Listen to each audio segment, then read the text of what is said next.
by trainer David and trainer Wayne. And today, they will battle it out who's the best in a basketball game.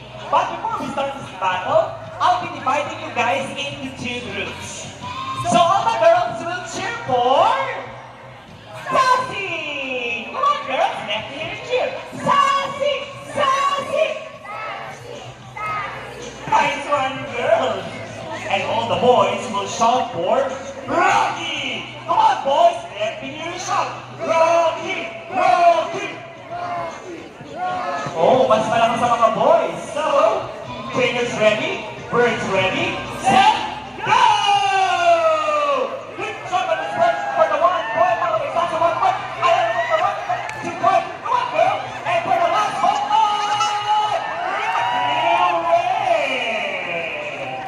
alright, come on, girl. One more. And, there you go. But still, the winner is Rocky. So, 1 point for the boys. Oh, Trainer David, it's Sunday. You lose this time. What can you say? Hold it, I won another race. Ooh, he wants another race.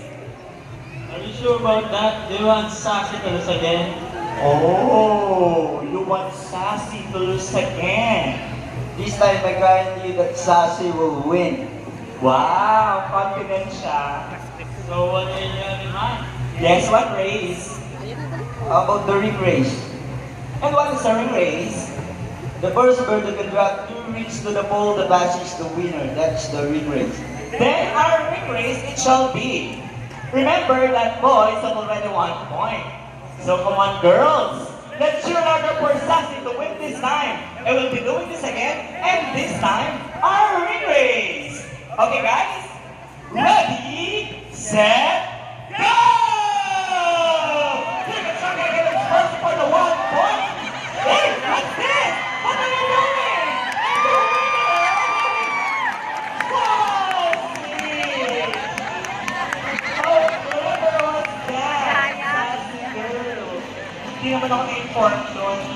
Alright, Trainer Wayne, you see, Sassy pick up the 3 rings at the same time. What can you say? You guys you cheated. Oh, you cheated! We didn't cheat. Sassy used her brain. Wow! Sassy used her brain! So, is it true that the girls are more intelligent than the boys?